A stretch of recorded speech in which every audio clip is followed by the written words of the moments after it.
भारत की शान।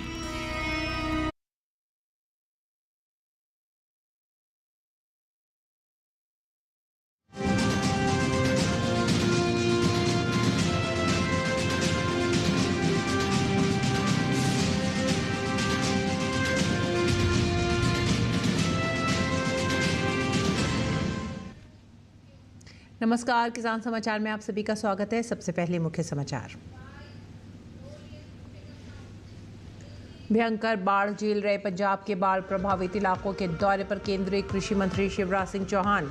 वहीं 7 सितंबर तक हिमाचल में सभी स्कूल कॉलेज बंद।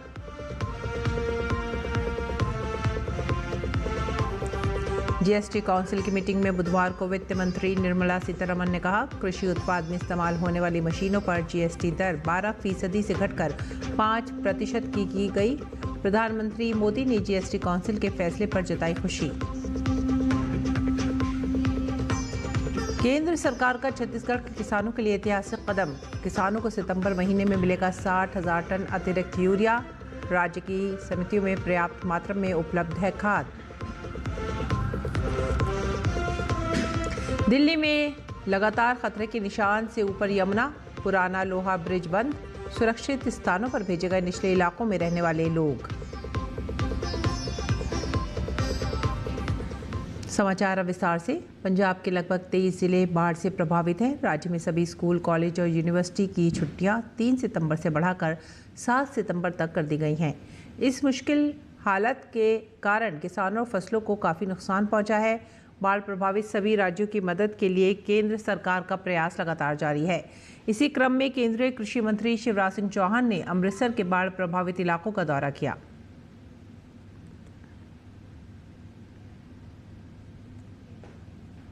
और प्रधानमंत्री नरेंद्र मोदी के वादे को पूरा करते हुए जीएसटी काउंसिल ने नेक्स्ट जेन जीएसटी रिफॉर्म कर दिया है, जो इस महीने की 22 तारीख से लागू हो जाएगा। कल वित्त मंत्री निर्मला सीतारमण की अध्यक्षता में हुई बैठक में जीएसटी काउंसिल ने केंद्र के अगली पीढ़ी के जीएसटी सुधारों के प्रस्ताव पर चर्चा की और रोजमर्रा की चीज़ों पर टैक्स कम करने के लिए जीएसटी में बड़े बदलाव कर दिए। जीएसटी परिषद ने 12% और 28% के कर स्लैब को हटाकर केवल 5% और 18% की 2 कर दरें रखी हैं। साथ ही पुरानी 5% की कर दर को शून्य कर दिया गया है। वित्त मंत्री ने कहा है कि किसानों और कृषि क्षेत्र के साथ साथ स्वास्थ्य क्षेत्र को भी लाभ होगा। निर्मला सीतारमण ने कहा कि कृषि उत्पाद में इस्तेमाल होने वाली मशीनों पर जीएसटी दर 12% से घटकर 5% कर दी गई है। वित्त मंत्री ने कहा कि आम आदमी को सरकार ने बड़ी राहत दी है।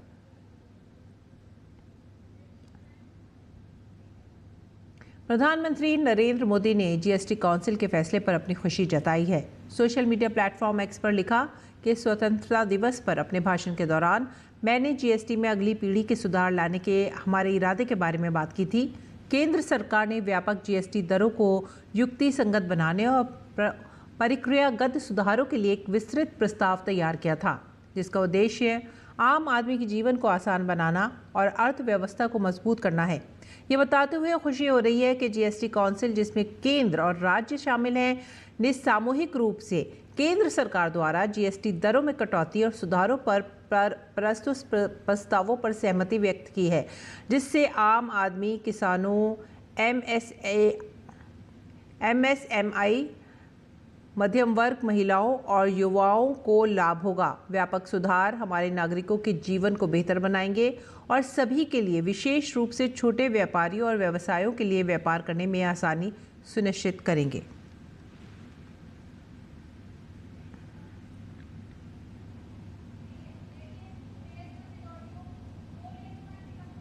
Agriculture goods such as tractors, agricultural, horticultural and forestry machines for soil preparation or cultivation, harvesting or threshing machines, including straw or fodder balers, grass or hay movers, composting machines, etc., are all coming down from 12 to 5%. Reduction of GST from 12 to 5% on 12 specified biopesticides. Also from 12 to 5 is natural menthol. So किसान के लिए, उनके products के लिए जो वो उपयोग करते हैं, उन सब में it has come down. बैलों से खेती करने वाले किसानों के लिए राहत भरी खबर है। राजस्थान सरकार बैलों का उपयोग कर खेती करने वाले किसानों को अनुदान देने जा रही है। सरकार ये अनुदान प्रदेश के लघु एवं सीमांत किसानों को आर्थिक रूप से सशक्त बनाने और पारंपरिक कृषि तौर तरीकों को बढ़ावा देने के लिए दे रही है। इसके लिए कृषि विभाग द्वारा किसानों से आवेदन मांगे गए हैं। गौरतलब है कि मुख्यमंत्री बजट घोषणा वर्ष 2025-26 के तहत लघु सीमांत किसानों को बैलों से खेती करने पर 30,000 रुपये प्रोत्साहन राशि प्रदान की जाएगी। ये योजना उन किसानों के लिए एक बड़ी राहत साबित होगी जो पारंपरिक तरीकों से खेती करते हैं और महंगे कृषि यंत्र खरीदने में सक्षम नहीं हैं। इसी योजना का लाभ उठाने के लिए किसानों को संबंधित कृषि पर्यवेक्षक कार्यालय में ऑफलाइन आवेदन करना होगा। प्रत्येक आवेदन पूर्ण रूप से भरा हुआ हो। साथ ही आवेदन पत्र के साथ पशु का स्वास्थ्य प्रमाण पत्र, बैलों के साथ कृषक की जियो टैगिंग एवं 100 प्रमाणित फोटो लगानी होगी। उन्होंने बताया कि आवेदन पत्र के साथ जमाबंदी की नकल एवं बैंक खाते की प्रमाणित प्रति संकलन करनी होगी। 10 सितंबर 2025 के बाद प्राप्त आवेदनों को स्वीकार नहीं किया जाएगा।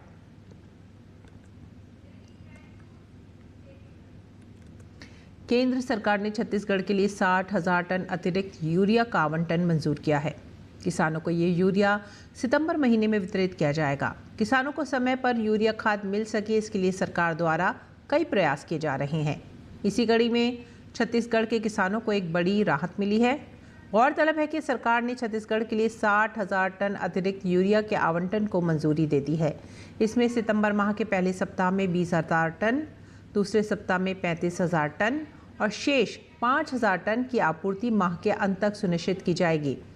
वहीं मार्कफेड अधिकारियों के अनुसार चालू खरीफ सीजन के लिए 28 अगस्त की स्थिति में सहकारी क्षेत्र में 3,91,079 मीट्रिक टन और निजी क्षेत्र में 3,11,563 मीट्रिक टन, इस तरह कुल 7,02,642 मीट्रिक टन यूरिया का भंडारण किया गया है।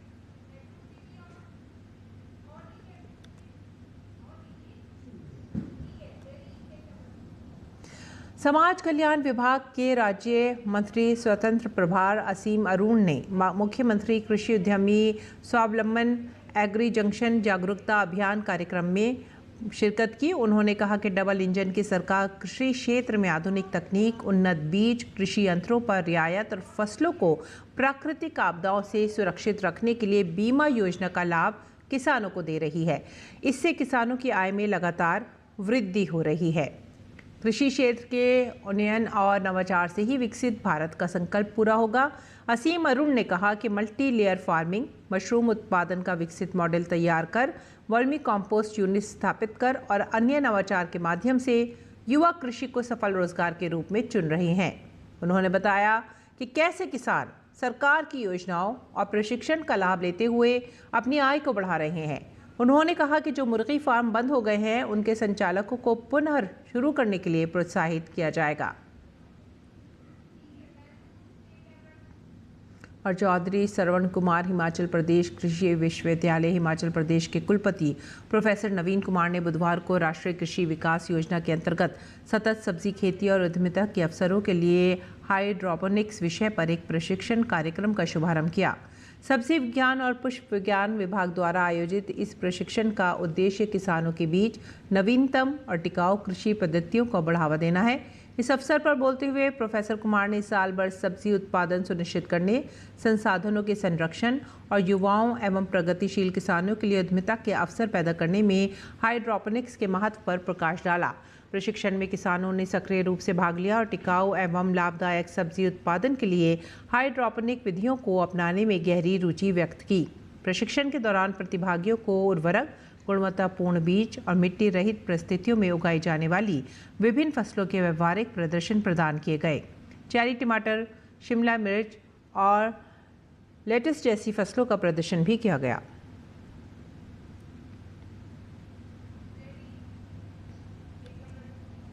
योगी सरकार ने किसानों के हित में इस वर्ष भी बड़ा निर्णय लिया है। योगी सरकार रबी 2025-26 के लिए निःशुल्क दलहनी तिलहनी बीज मिनी किट वितरित करेगी। इसका लाभ प्राप्त करने के लिए किसानों को ऑनलाइन आवेदन करना होगा। किसान 25 सितंबर तक बुकिंग व आवेदन कर सकेंगे। लाभार्थियों का चयन जिला अधिकारी की अध्यक्षता में गठित जिला स्तरीय समिति के माध्यम से होगा। योगी सरकार ने वित्त पोषित निःशुल्क दलहन बीज मिनी किट वितरण व प्रसार कार्यक्रम के अंतर्गत किसानों को रबी 2025-26 में दलहनी फसलें चना 16 किलोग्राम, मटर 20 किलोग्राम व मसूर 8 किलोग्राम के बीज मिनी किट निःशुल्क उपलब्ध कराए। वहीं तिलहन फसल के अंतर्गत सरसों 2 किलोग्राम का बीज मिनी किट भी दिया जाएगा। कृषि मंत्री सूर्य प्रताप शाही ने बताया कि इस मिनी किट के लाभार्थियों का चयन लॉटरी पद्धति से जिलाधिकारी की अध्यक्षता में गठित जिला स्तरीय समिति के माध्यम से पारदर्शी ढंग से किया जाएगा। जो भी किसान इस योजना का लाभ उठाना चाहते हैं उन्हें कृषि दर्शन 2 पोर्टल agridarshan.up.gov.in पर ऑनलाइन बुकिंग आवेदन करना होगा।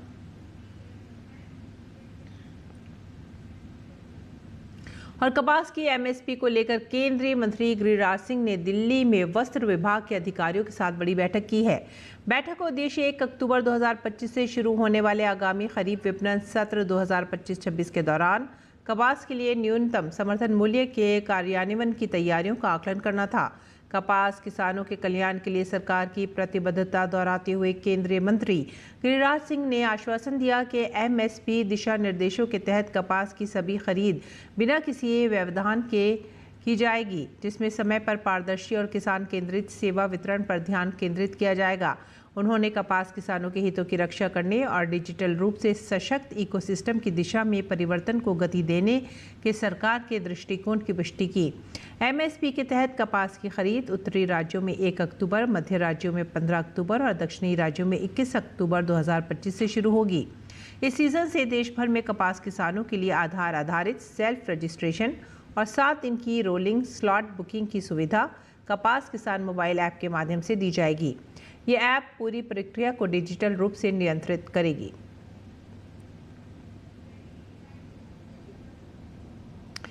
बिहार के डिप्टी सीएम सम्राट चौधरी ने पीएम नरेंद्र मोदी की आम आदमी, किसान और स्वदेशी अभियान को बढ़ावा देने वाली नीतियों की सराहना की है। दिल्ली में आयोजित जीएसटी काउंसिल की बैठक में उन्होंने भारत सरकार द्वारा आम आदमी और किसानों को प्राथमिकता से राहत देने की बात दोहराई। मीडिया से बातचीत के दौरान डिप्टी सीएम ने कहा कि पीएम मोदी ने हमेशा से ही गरीबों की, किसानों की और देश में स्वदेशी अभियान चले इसकी चिंता की है। इन सब के लिए प्रधानमंत्री मोदी को धन्यवाद देता हूं। उन्होंने कहा कि मंत्री स्तरीय बैठकों में चर्चा किए गए भारत सरकार के प्रस्ताव भी आम लोगों को राहत देने पर केंद्रित हैं।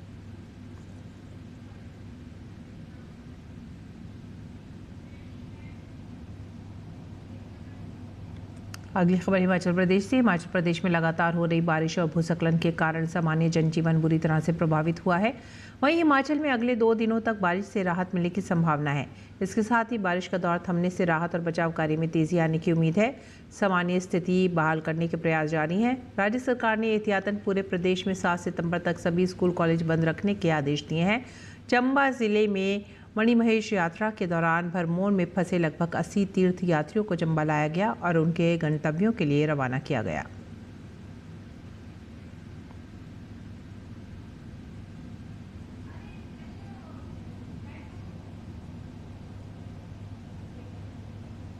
किसान समाचार में आइए अब जानते हैं देश में मंडी का भाव।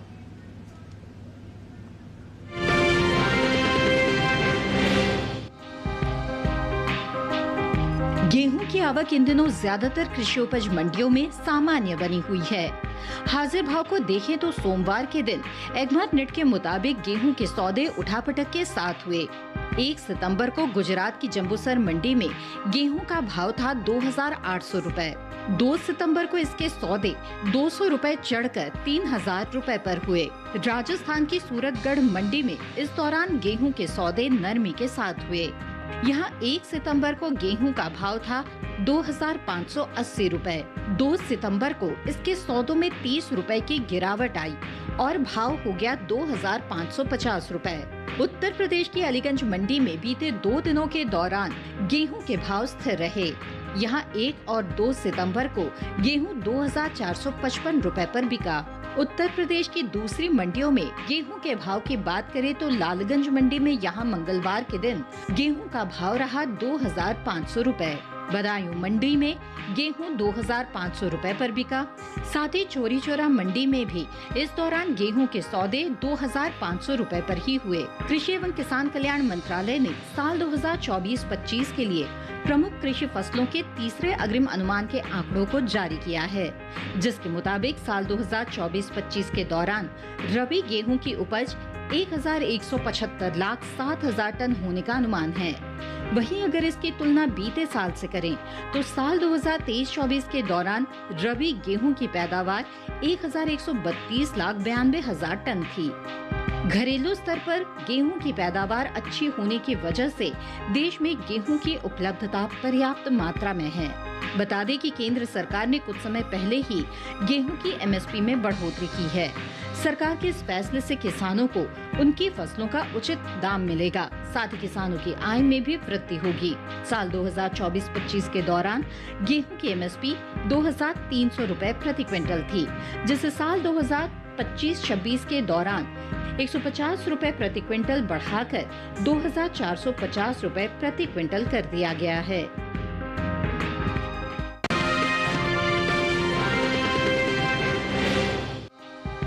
मंडियों में इन दिनों धान की आवक सामान्य देखने को मिल रही है। हाजिर भाव को देखें तो एग्मट नेट के मुताबिक केरल के पुलपल्ली मंडी में बीते सोमवार को धान का भाव था 2,350 रुपए।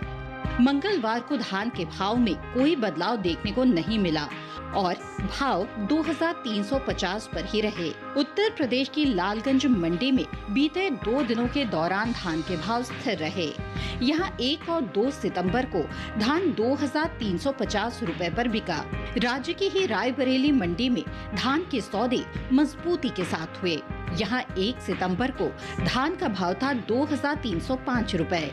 2 सितंबर को इसके सौदों में तेजी आई और भाव जा पहुंचा 2,310 रुपए पर। उत्तर प्रदेश की दूसरी मंडियों में धान के भाव की बात करें तो यहाँ की चौरी चौरा मंडी में सामान्य धान का भाव रहा 2,450 रुपए, जबकि सिरसा मंडी में इस दौरान धान के सौदे 2,500 रुपए पर हुए। देश से होने वाले बासमती और गैर बासमती चावल का कुल निर्यात 1,62,00,000 टन के पार पहुंच गया है। एपीडा की ओर से जारी ताज़ा आंकड़ों के अनुसार साल 2024 में भारत ने कुल 52,42,048 मीट्रिक टन बासमती चावल का निर्यात किया है। इस निर्यात का मूल्य अमेरिकी डॉलर में $5,837 मिलियन आंका गया है।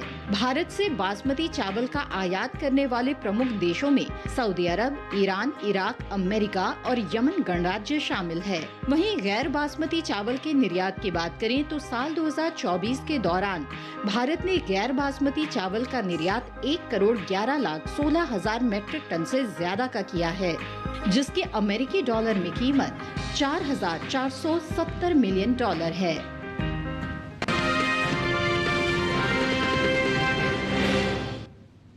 और अब बात करते हैं मौसमी खेती की। किसान इस मौसम में कैसे रख सकते हैं अपनी खेती का ख्याल, देखते हैं। नमस्कार, आप देख रहे हैं डीडी किसान। मैं हूं एआई कृष और आज हम खेती किसानी से संबंधित सलाहों के बारे में पूरी जानकारी देंगे। उत्तर प्रदेश के पश्चिमी मैदानी और मध्य इलाकों में किसान अच्छे मौसम के दौरान बैंगन, मिर्च, टमाटर और फूल गोभी की बुवाई जारी रखें। यहाँ पश्चिमी मैदानी इलाकों में किसान सभी सब्जियों के खेतों में उचित जल निकासी की व्यवस्था कर लें। उत्तर प्रदेश के पूर्वी मैदानी इलाकों के किसान इस मौसम में गोभी, शिमला मिर्च और टमाटर की नर्सरी लगा सकते हैं। तेलंगाना में किसान धान, मक्का, कपास, सोयाबीन, अरहर और हल्दी के खेतों में उचित जल निकासी की व्यवस्था बनाए रखें। आंध्र प्रदेश के उत्तरी तटीय इलाकों में गन्ना, धान, मक्का, कपास, मूंग, उड़द, मूंगफली और सब्जियों की नर्सरियों में पानी जमा न होने दें। यहाँ के कृष्णा गोदावरी इलाकों के किसान मक्का, धान, तिल, कपास और अरहर के खेतों से अतिरिक्त पानी निकाल दें। कर्नाटक के उत्तरी इलाकों में किसान मूंग की पकी फसलों की कटाई कर लें। कर्नाटक के पूर्वी शुष्क इलाकों में रागी, उड़द और लोबिया की बुवाई की जा सकती है। साथ ही यहाँ के दक्षिणी शुष्क इलाकों में किसान केले और मिर्च को गिरने से बचाने के उपाय कर लें। केरल में इस समय धान की बुवाई की जा सकती है। यहाँ के किसान धान की नर्सरी और फसल के खेतों में अच्छी जल निकासी की व्यवस्था कर लें। तमिलनाडु के पश्चिमी इलाकों में किसान धान की नर्सरी लगा लें। यहाँ इस समय मक्का और ज्वार की बुवाई की जा सकती है। तमिलनाडु में ही इस समय टमाटर के नए पौधों का रोपण भी किया जा सकता है। तमिलनाडु के कावेरी डेल्टा इलाकों में भी इस समय धान की नर्सरी लगाई जा सकती है। तमिलनाडु के दक्षिणी इलाकों में किसान गन्ने, केले, पपीते और मोरिंगा को गिरने से बचाने के उपाय भी कर लें। इसी तरह कृषि और किसानों से जुड़ी हर महत्वपूर्ण जानकारी के लिए हमारे साथ जुड़े रहिए और देखते रहिए डीडी किसान। धन्यवाद।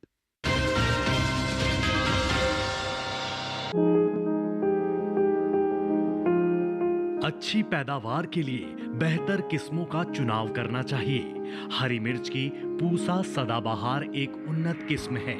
इस किस्म की बुआई पूरे भारत में की जा सकती है। बुआई के बाद आप 1 हेक्टेयर से 95 क्विंटल पैदावार ले सकते हैं। हरी मिर्च की इस किस्म के पौधे सीधे होते हैं और उनकी ऊंचाई 60 से 80 सेंटीमीटर तक होती है।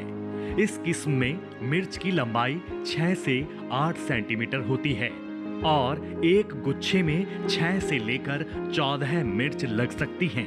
हरी मिर्च की पूसा सदाबहार किस्म रोपाई के 75 से 80 दिनों बाद तैयार हो जाती है।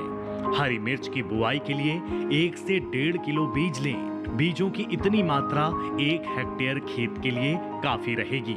बुआई करते समय कतार से कतार की दूरी 45 से 60 सेंटीमीटर और पौध से पौध का फासला 30 से 45 सेंटीमीटर रखें। बुआई के तुरंत बाद पहली सिंचाई कर दें। इस समय 10 से 12 दिन के अंतराल पर फसल में सिंचाई करें, जबकि गर्मी के मौसम में हर 7वें दिन फसल में सिंचाई करना अच्छा रहता है। फसल में खरपतवार नियंत्रण के लिए समय समय पर खुरपी से निराई गुड़ाई करें। हरी मिर्च में आर्द्र गलन रोग होने का खतरा बना रहता है। इसके अलावा थ्रिप्स और माहू कीट भी लग सकता है। हरी मिर्च की फसल को रोगों से बचाने के लिए विशेषज्ञों की सलाह लेते रहें।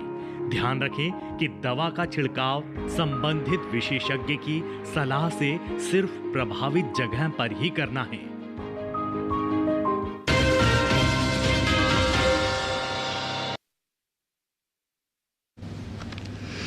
खेती किसानी के साथ साथ आइए अब नजर डाल देते हैं कुछ और महत्वपूर्ण खबरों पर। खास खबर में और आइए अब नजर डालते हैं कुछ खास खबरों पर। विदेश मंत्री डॉक्टर एस जयशंकर ने आज नई दिल्ली में सिंगापुर के पीएम से की मुलाकात। एक्स पर पोस्ट करके जयशंकर ने बताया कि आज सुबह दिल्ली में सिंगापुर के प्रधानमंत्री लॉरेंस वोंग से मुलाकात करके प्रसन्नता हुई। भारत सिंगापुर संबंधों को मजबूत करने के लिए उनके निरंतर प्रयास की सराहना करता हूँ।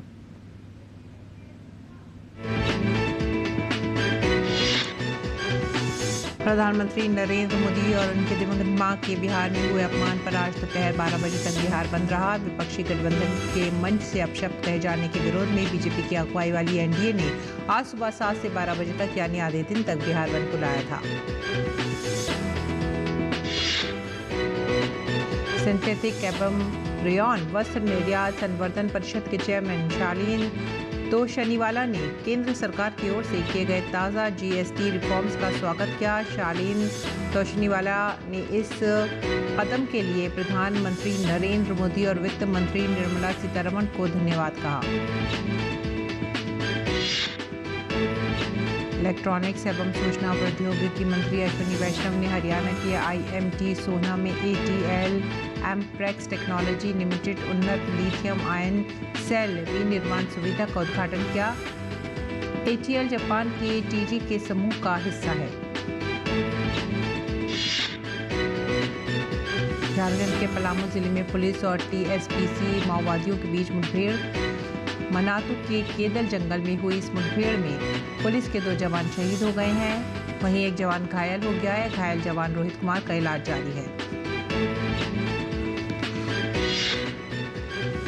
और इसी के साथ ही आप हमारी पूरी टीम को दीजिए आज्ञा। नमस्कार।